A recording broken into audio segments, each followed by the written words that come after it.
Yeah, the Lord has put a word on my heart, and I'm glad you all are here. I was kind of curious how many people would be here on Labor Day weekend, because, it's like, oh, that's the weekend to go and do camping and all that stuff. And I was thinking about just the opportunity that this is, just to come and share a word, and then also the responsibility of saying, well, do I have a word? And is it worth your time? Is it worth coming to listen? And the Lord gave me something that it's a little difficult for me to introduce this subject because I don't know what I'm doing with it. It's a lot easier to come up and say, this is what I've learned, and so this is how you do it. Because I do try to learn. I go after it. I want to learn. And when I tell you I've learned this, I'm not faking it. I have struggled to learn it, and I have the scars to prove it. So when I have a message like that, I feel like it's something that I know it can impact you. When I don't know what I'm doing, I know that the message will impact you, but it's going to impact me as well. And I really don't know what to expect this morning. So I'm speaking out of my lack. And I want to tell you how the Lord showed me this, because, if you think about it, the Lord loves us. He loves each one of us. And those that he loves, he rebukes and he instructs. And his rebuke is gentle. His rebuke is special. It's intimate. It's personal. His rebuke is to build us up and to grow us. And last week, I told a story of answered prayer. How many were here last week? Okay, good. It was answered prayer in fighting a forest fire. It was like, it's actually a crazy story, and there was a lot I didn't share, but what I did share was pretty powerful and dynamic. And Lamar had told me to make it quick. I don't know what he was worried about, but he said, don't take too much time. Just tell what happened. And so I was quickly trying to kind of go through the highlights of it. And after I sat down, Janet mentioned the key to the whole thing. And I had missed saying that. I said it a little bit. There was a burden on my heart. I mentioned that. But she said, we need love for effective prayers. She said Doran had to have a love for the land, for the trees, for the area, in order to sense the burden and in order to actually pray effectively. And that's the key. And I really do have a love for the land.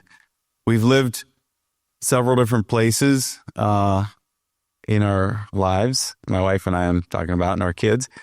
And I don't change citizenships or residencies. I just add to them. So I am a citizen and a resident of this place and of this place and of this place. And when I go back to visit, I feel it.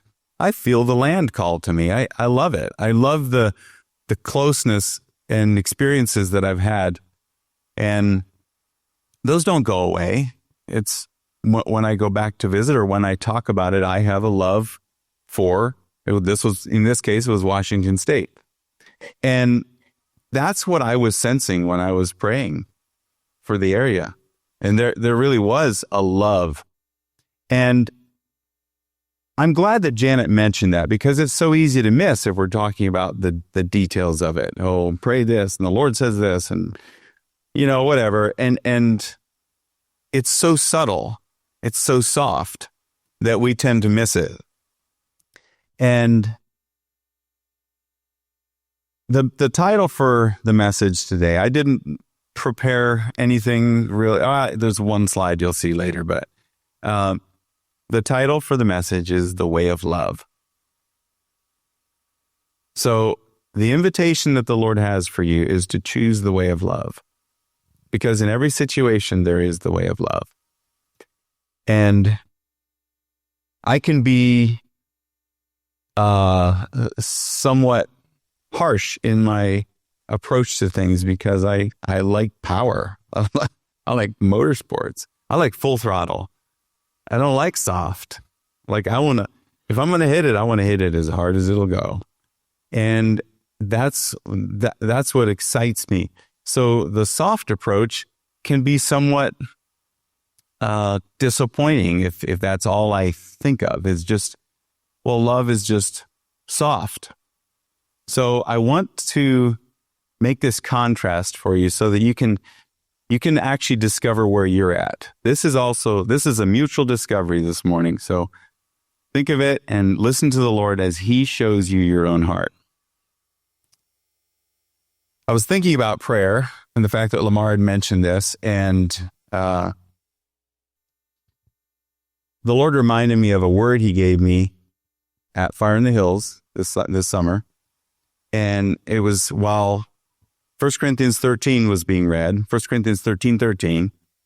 And it was surprising to me because the guy he was reading, and I was looking in my Bible, actually in this Bible, a physical Bible, pages. And he read, "And now abide faith, hope, love, these three, but the greatest of these is love." And as I was reading that, numbers appeared under the specific words, literally. And this is a physical page, and digital numbers appeared in my Bible. So I know the Lord was giving me a vision. And it was like, I looked at it and, I'm like, I can't zoom in on that. I can't, it's pages. But this is what I saw: faith, hope, love.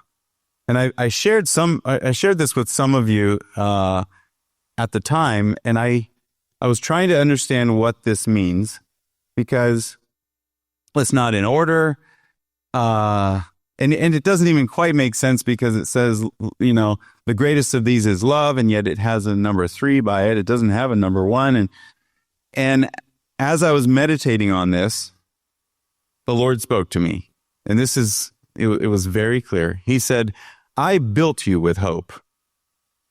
Okay. And I have given you faith. You will never lack for faith. But you still do not understand my love." That was His rebuke of me.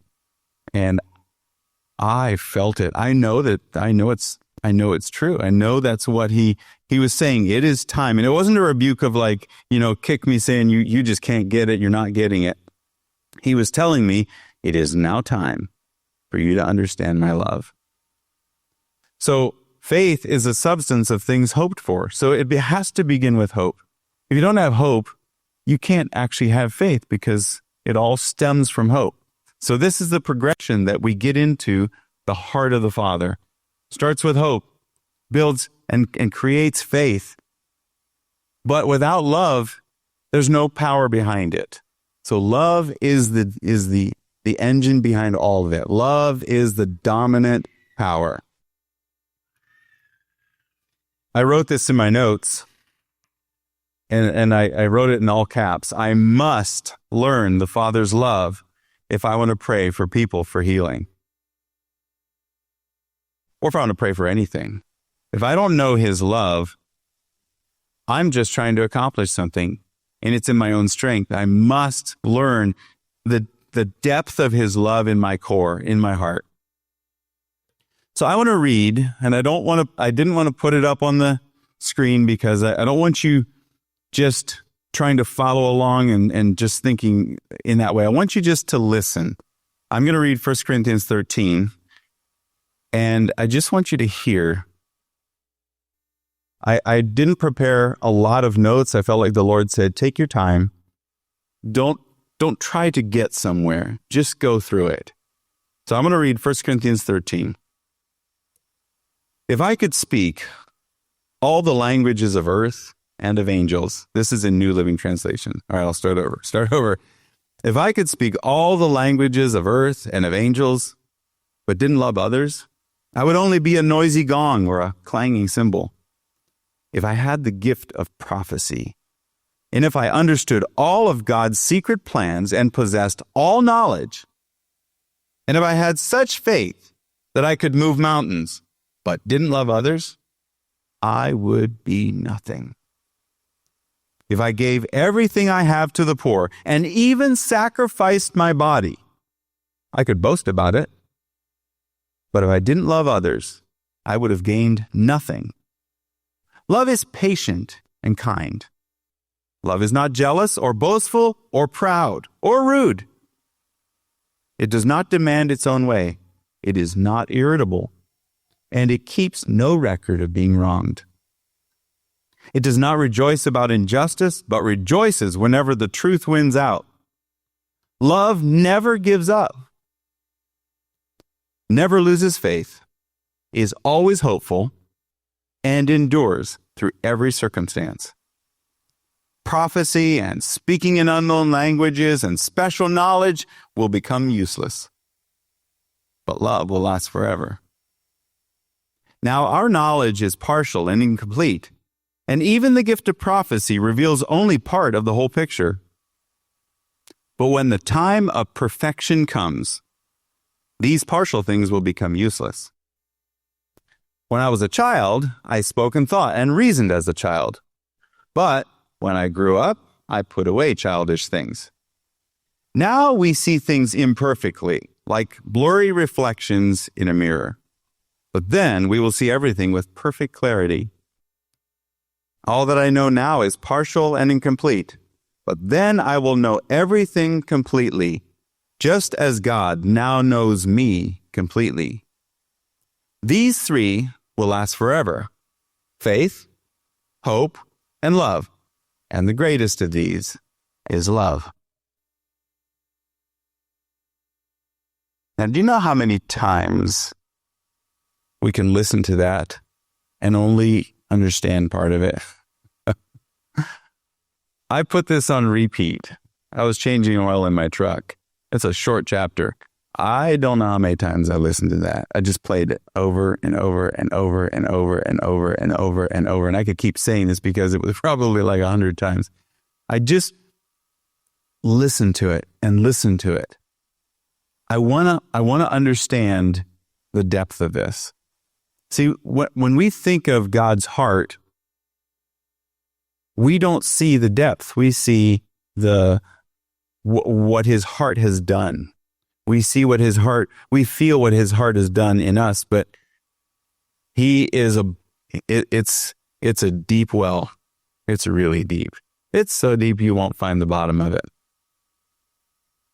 How deep is that? What's in there? The depth of God's heart. Now, when I was thinking about the first verse, I kept thinking about what we try to give to the world. We do this even sharing with a guy that needs some help. He's sitting in the car next to you, and that was a great story. We see someone loving another person and them responding. That's wonderful. But when we go out and we just go, well, I've got something for you, and I want you to hear this, and we do it with power, just with force, it becomes nothing. In fact, we could have the best thing in the world. In fact, if I would tell you, okay, so if there's anybody who really likes investments, okay, if I would say I have a guaranteed return on investment, guaranteed, I'm at 100% success and 100% return. So if you give me $1, I'll give you $2. If you give me 1,000, I'll give you 2,000. If you give me 100,000, I'll give you 200,000. Guaranteed, immediately, I'll just hand it right to you. If you give me $1 million, I'll give you $2 million. How many would you give me? I mean, you're not very smart if you actually believe me and you don't give me everything, right? Because then you now have double. And then guess what you do? Give it to me again. I just stand there and just do this. Like, wouldn't take me long and I'd own the world. Because it's a guaranteed return on investment. Now, I actually did discover that. I want to show you. So, I know the youth kids like when I do little demonstrations, so I'm going to do a demonstration. Now, it's up to you to listen how I do this. Guaranteed, I'm gonna give you something that it'll be 100% return. You just have to hear me, all right? So, the way you do it is that all you have to do is you have to come up here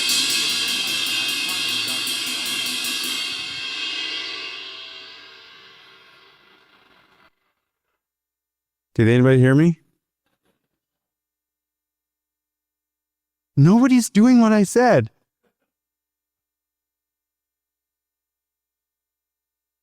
Wow. There you go. All right.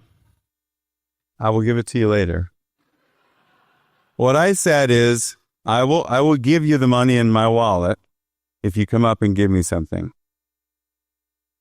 I will return it. I'll give you. Now, Matt, your faith is pretty small. You gave me $1. That's all you got?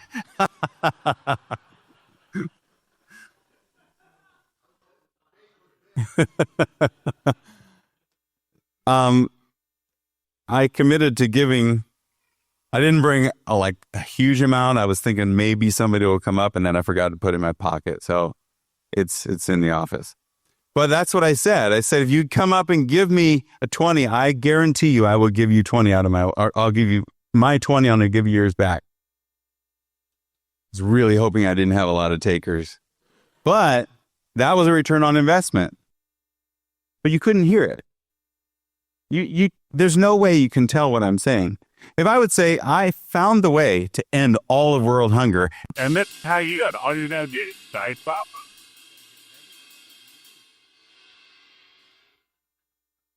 I just ended world hunger and nobody did it.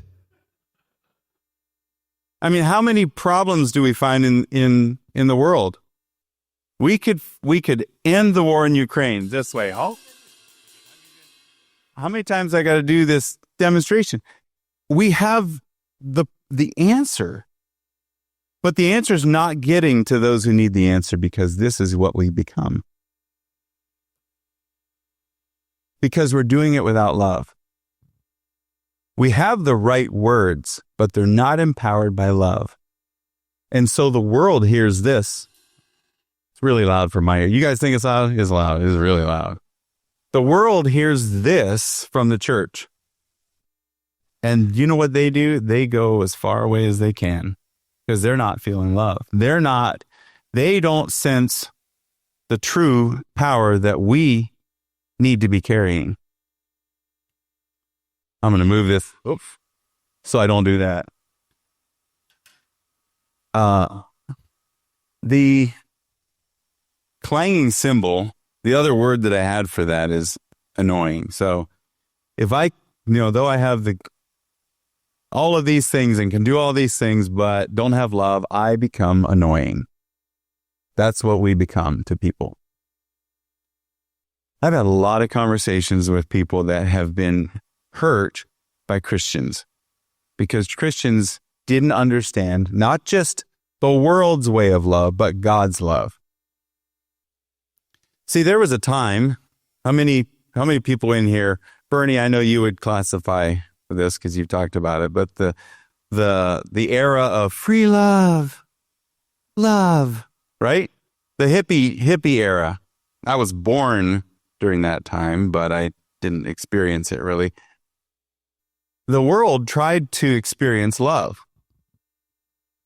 But this is the difference. The love of the hippie era, the love that they were experiencing was all self-consumptive. It was for themselves. The love of God is all outward.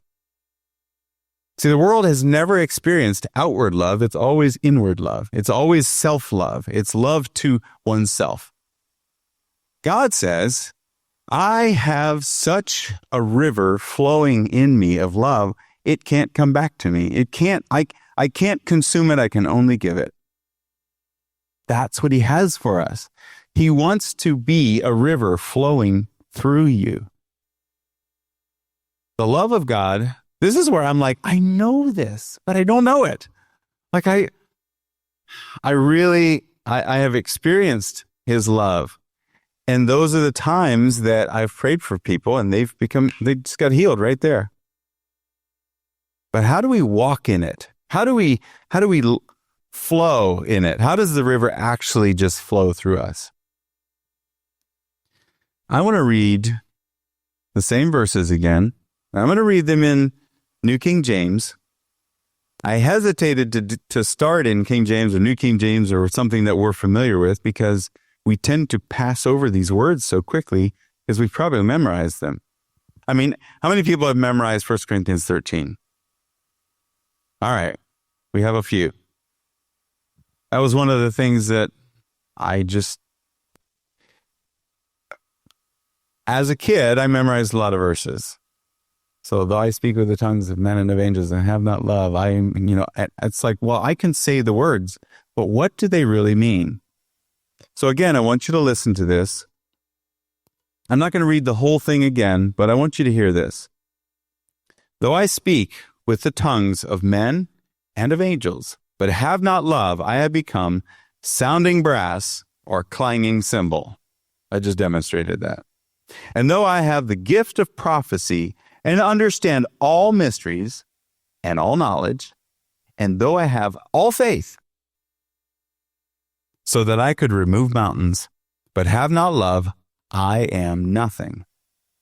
And though I bestow all my goods to feed the poor, and though I give my body to be burned, but have not love, it profits nothing. Listen to this, probably one of my favorite verses. Love suffers long and is kind. We're going to come back to that phrase. Love suffers long and is kind. Love does not envy. Love does not parade itself, is not puffed up, does not behave rudely, does not seek its own, is not provoked. Woo! How many of you can be provoked? Whew. Thinks no evil. When something happens, do you think evil of the person or in fact, Vinny, you mentioned a situation. We have a current situation. Boom. Do you think evil of her? Thinks no evil.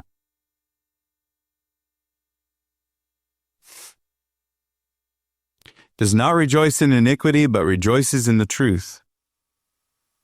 Bears all things. Believes all things. Listen to the words. All things. Hopes all things. Endures all things. Now, when I read this just seems so. When I try to become practical with this is what I think. Bears all things. Okay, so how far? Believes all things. How gullible? Like how? Okay. When do we stop just doing that? Hopes all things. At what point do you go, well, I can't hope anymore? Endures all things. The word all is all inclusive. When I try to make sense of it, I come to roadblocks in my heart.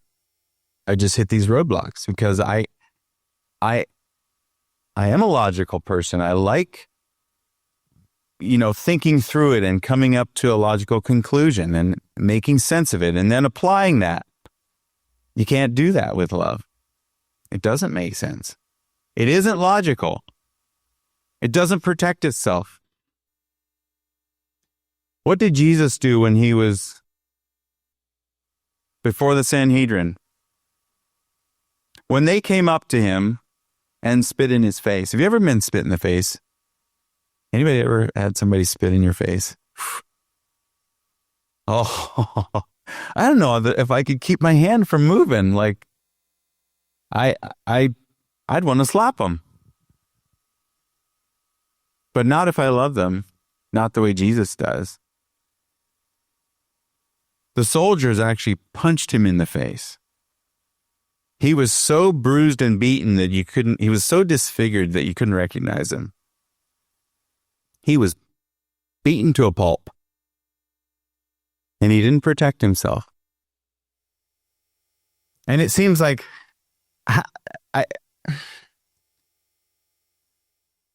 at what point is it enough? Well, he went all the way to the cross. And even on the cross, after all of that, after they had just destroyed him physically, he said, "Don't hold this against them, Father." He loved the ones who had beaten him so much that he said, "They don't know what they're doing. It's okay. It's okay." The reason is he knows something deeper. There's a deeper truth. There's in the message of Narnia, there's a deeper magic. There's something there's an undertone that they can't hear, and he hears it. There's something stronger. And that's what I experience when I'm experiencing the love of the Father. We sang a song. It's one of my favorite songs of sitting before the Lord. I want to sit at his feet, drink from the cup in your hand. It's sung to him. Lay back against you and breathe. Feel your heart beating. This love is so deep. It's more than I can stand. I melt in your peace. It's overwhelming. See, when you have not taken time to sit in the presence of the Lord, to sit either at his feet or sit in his lap, lay back against him and breathe. Just breathe. Hear his heart beating. You can go out and try to save the world. You can go out and pray for people. You can do all kinds of cool things for him and not be empowered by him because you haven't encountered him. And so his rebuke to me is not that I've never done it, not that I've not experienced it, but it's not a guaranteed thing, just that once you experience his presence one time, now go save the world. It's the life flow. The invitation is to continually do this. Do this all the time. Encounter him, and he will lead you into places of ministry. He will lead you to places where you can't not do it. You be compelled to do it by love. And when you're compelled to do it by love, there's more power than more than you need. And the love of God will accomplish what he's put on your heart.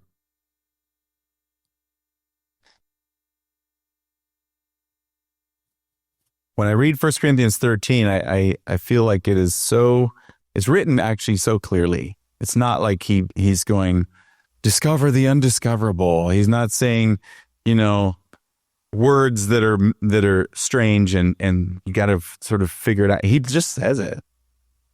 Love does this. Love bears all things. Does not behave rudely. He says those words. It's like I can easily apply those. So this is not something that's just this such a hidden trap of words that you go, I just don't know how we can get there. If we look at it, I go, how's it written so clearly and yet we miss it so easily? How do I miss it so easily? This is the conclusion that I came to. Because I'm the most important person in my life. If not, then I would see other people more clearly than I see myself. So I'm standing up here in repentance, changing my thinking right in front of you. I'm going, I do it with me. Come on. This is part of the fun of learning. Who's the most important person in your life, especially when you hurt yourself? I mean, and I'm not blaming anyone. I've been there and I'm there. And I need this all the time. I need this encouragement. I need to see beyond myself, especially when I'm hurting, especially when something has happened.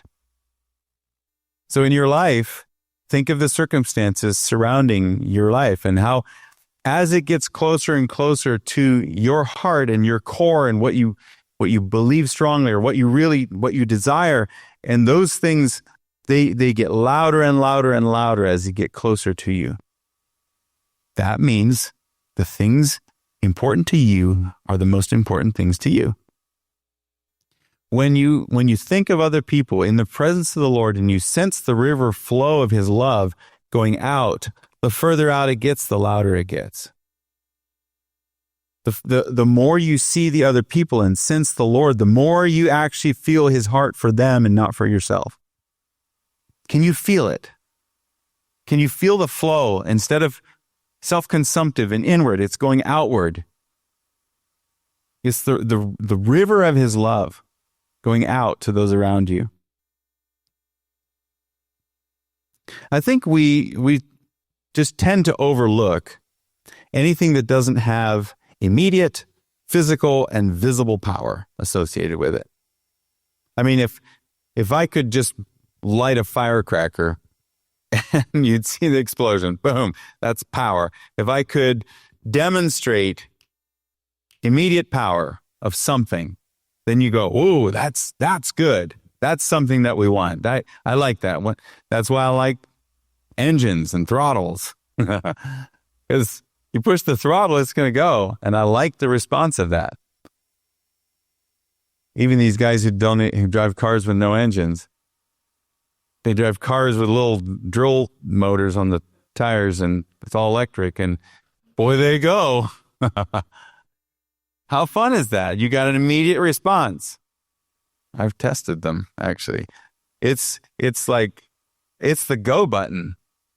So that's what we value, because there's a quick response. When we do something and there's no response, no feedback of response, we tend to dismiss it and walk away. How many times have you tried the love of God and seen no response and said, "Well, I guess I don't know, it doesn't work. It didn't do anything"? I want to tell you a story of a couple people that have demonstrated this, and I think of them when I think of someone who understands the love of God. My brother, Marlon, is one of them. It's almost annoying to me how loving he is. Like, how can you do that? But I won't say all of his stories, but his in raising his kids, I mean, it's just normal kids. They do stuff against their dad. All right. And this story happened. They live in South Carolina, so they were here and it had snowed and they love just messing around in the snow. And I'm standing there talking to my brother. And as I'm talking to him, I mean, a snowball just bashes him in the ear. I mean, it was not just a little whatever. It was thrown by a teenage boy. And they don't have scruples. They don't know they just go all in. Well, it just smashed him in the ear, in the back of his head, kind of right there. And he never even turned to look. How do you do that? I mean, my son would have had his face in the snow, and I'd have thrown him in a drift, and I'd have been like, "How's that feel, boy?" And we kept talking. We're having this conversation, and he continued. He did not break his conversation. He continued the thought while it melted and ran inside his shirt.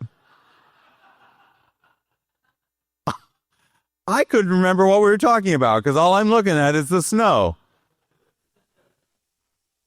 Like, how do you do that?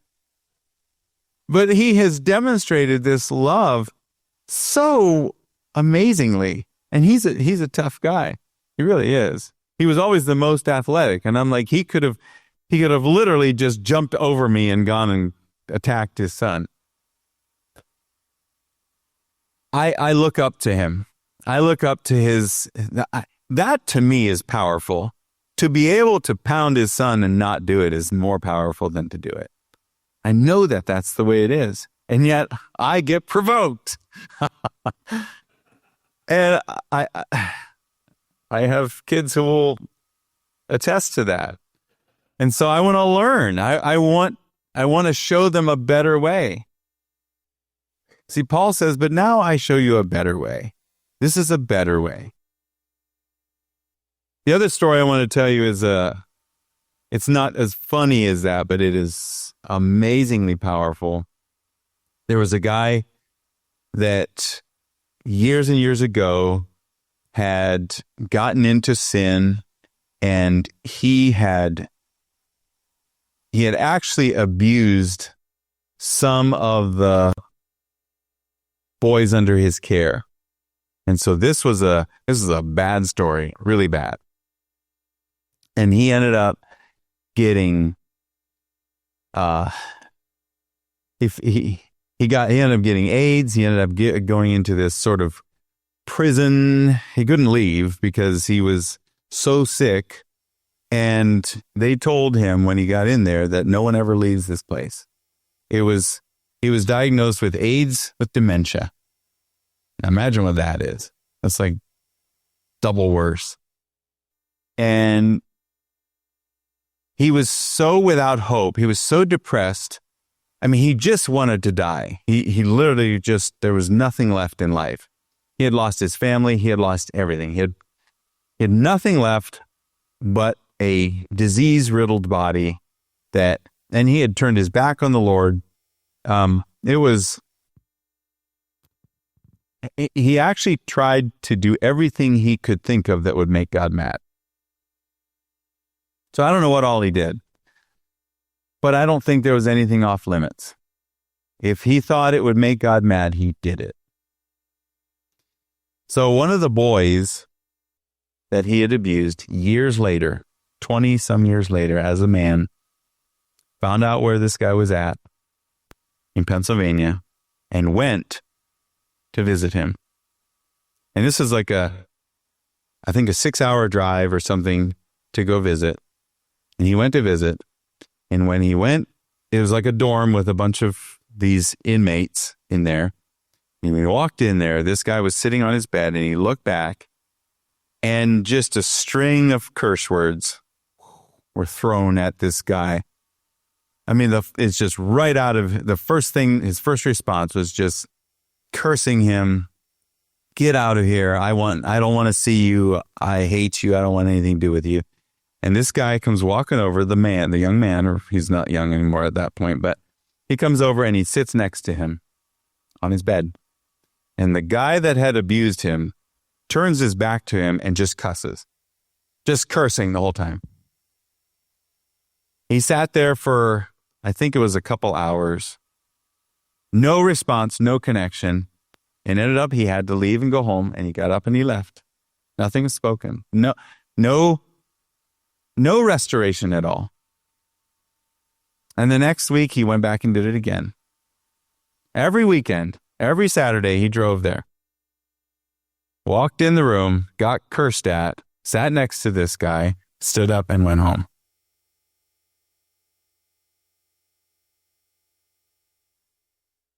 How do you do that? There's no response. It's not working. Do you understand? He wasn't doing it for a response. He was all outward. He was doing it to give. He didn't need anything back. True agape love doesn't need a response. He didn't go in there with a hole needing filled. It was already filled. It was so filled, he had such a river flowing out. It was simply to give. So then, after about I forget how many times. Half a dozen times, so a month and a half. It was something like that. There was a response, a little bit of a, why do you keep doing this? And he said, because I love you and I want you to know God loves you. Curse words, all this stuff, da da da da da.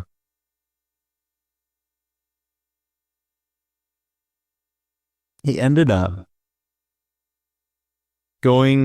visiting enough times that this guy who was told no one ever leaves this facility, through just sitting next to him, wasn't there praying, I'm going to pray for healing over you, I'm going to pray for restoration, nothing of that. Just sitting next to him, gets healed of AIDS. They do some tests and they go, well, it's actually not there. And your mental shift is so complete that you don't need to be here. Not only do you not have AIDS, you don't have dementia. So you may as well leave. No one's ever left that facility, and yet he left. Simply by someone visiting and loving, all outward. Now, I love that story because there actually is an answer. There's a result. It actually did work. So I'm kind of rolling my eyes with that because here I am again looking for the answer. But we should have this heart of all outward. Let the heart of the Father flow. I was thinking about people that I've interacted with over the years, and this is through doing street ministry or prison ministry or whatever, because I've done a lot of that. I actually want to go and talk to the person that needs what God has, that needs what I have. But the times that have been most effective is when there's been something about them that I've had to overlook. It could be a guy on the street that really smells like BO or something. Like, it's like, how do you get close to somebody who you got to catch your breath the closer you get? Get close. How do you respond to someone? What did Jesus do when he met a leper? Did he go 6 feet separation? Sorry, I didn't know. Anyway, did he go stay away? No, he gave them a hug. Someone with a disease that you don't touch, he walked up to them and embraced them. Because he knew that the power in him was so complete and so powerful, it was flowing into them and not from them into him. If someone is sick and you're flowing in the power, the love of God, you won't hold back because they can't affect you. You affect them. It's what I desire. And really, it's what I hope you desire. I hope you get this, the mystery of the love of God, the beauty of it, the joy of it. See, if there was no love in the world, if there was no connection, everything we would have would be sterile. It wouldn't actually have much meaning. If, like, there's relationships in this room, there's connections and friendships and families and whatever. The relationships we have are what make it worth it. If you had no relationship with the person next to you, the person that you know really well, if you had no relationship, you wouldn't sit next to them every time. It'd be just sterile. It'd be like an airplane. You just get on, and whoever you sit next to, you hope you don't sit next to that guy. Well, I just sat next to a guy on an airplane a few weeks ago, and I was uncomfortable, not just because of him, but just where I was at, and the air conditioning wasn't working on the plane. And I mean, we sat waiting to take off for a while, so everything was really hot. And I was just like, oh, I'm going to get a different seat. And the Lord said, I put you here. And this guy had sat next to me, and we ended up having a wonderful conversation. And I shared one thing with him that was, I felt the love of God toward it with the comments that I made, and ended up listening to him the whole time, just as he told his stories in the business world of having to go in and fire people, and he meets with a lot of people who are mad at him, and he needed someone just to love him and listen, because all he had experienced was just this. It was like you have to go home and take a shower from the conversations you just had. It's so toxic. And yet the Lord put me next to him so that he could experience something relational with someone he doesn't know, but sensing this relationship from the Lord. Love suffers long and is kind. I want you to remember that. It's funny because, Vinny, you actually started out in Isaiah. I'm going to look this up here. Isaiah 42.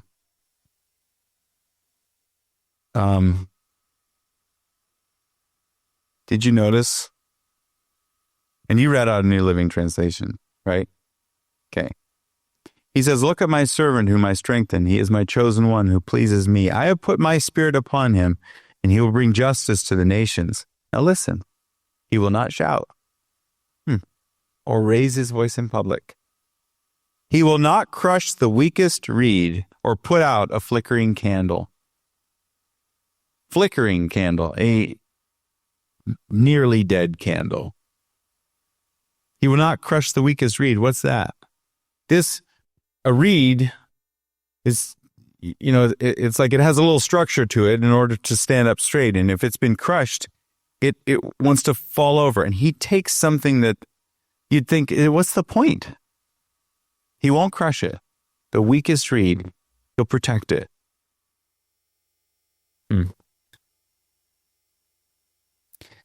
He will bring justice to all who have been wronged.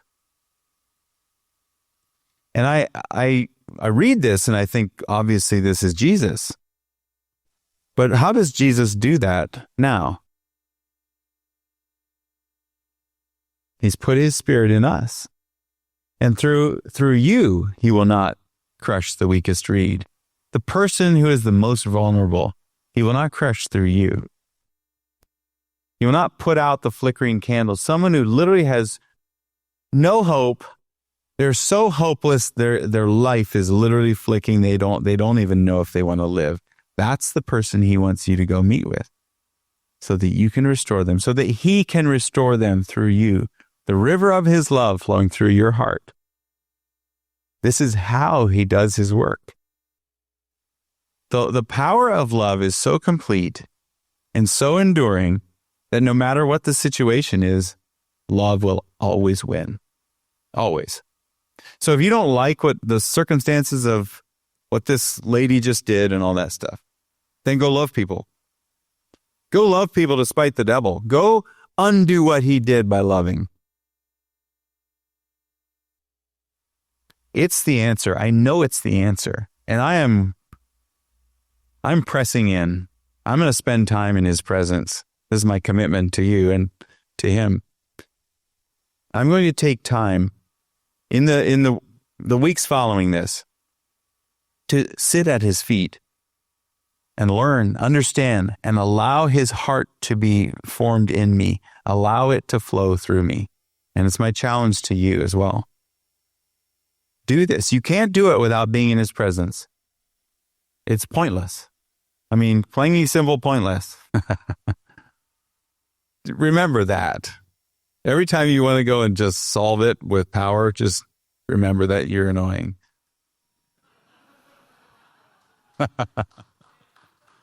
I need that message right there, because I can be annoying just by giving the right answer.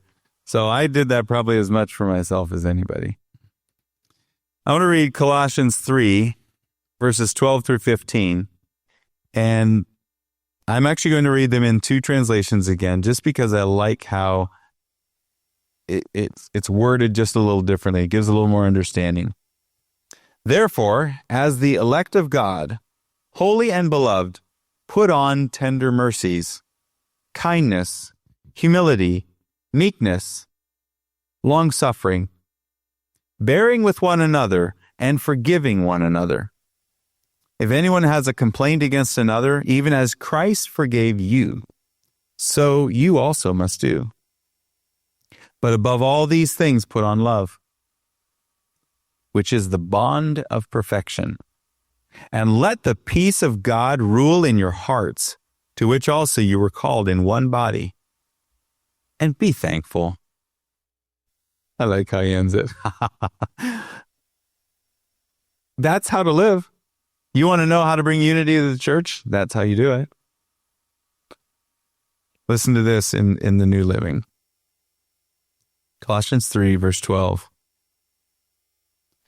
Since God chose you to be the holy people he loves, you must clothe yourselves with tender-hearted mercy, kindness, humility, gentleness, and patience. Make allowance for each other's faults and forgive anyone who offends you. Remember, the Lord forgave you, so you must also forgive others. Above all, clothe yourselves with love, which binds us all together in perfect harmony. And let the peace that comes from Christ rule in your hearts. For as members of one body, you are called to live in peace and always be thankful.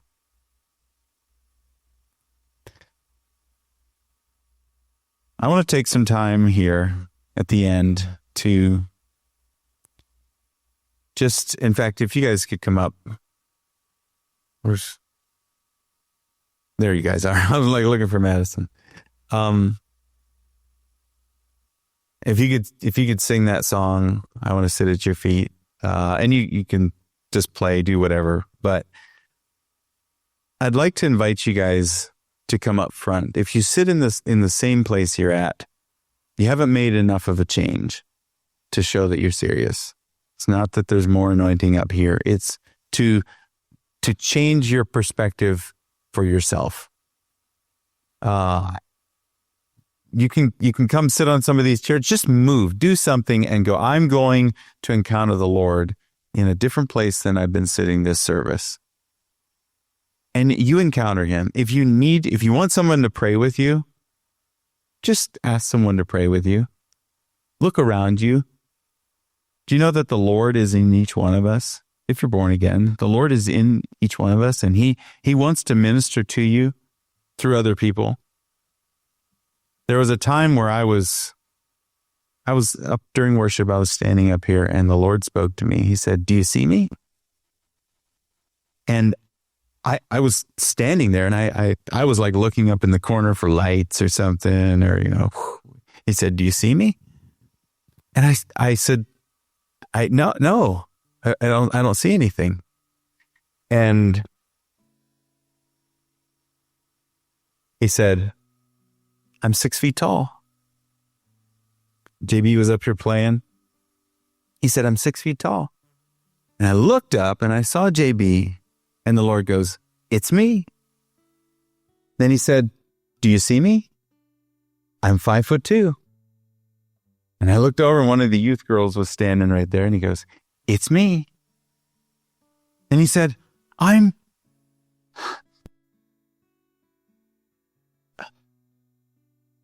He started saying specific things about the people around me. "I'm this, I'm that, I'm this, I'm that. It's me. Do you see me?" And I looked around, and I saw him in us. I saw him. I saw the Lord.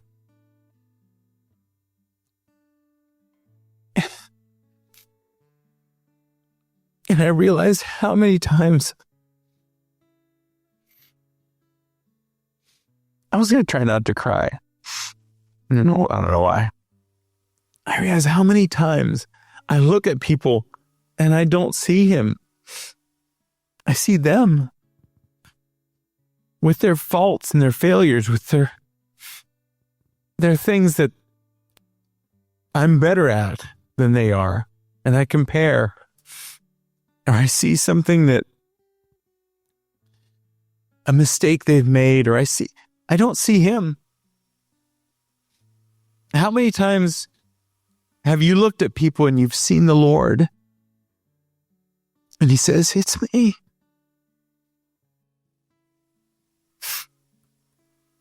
Could you guys all stand?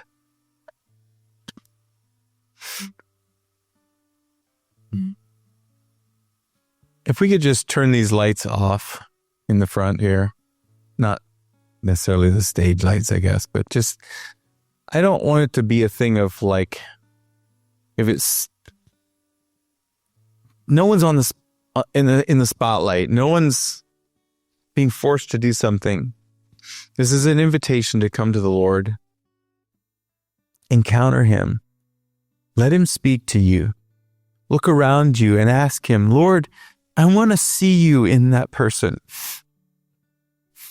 Do other people see you in me? I want to encounter you, Lord.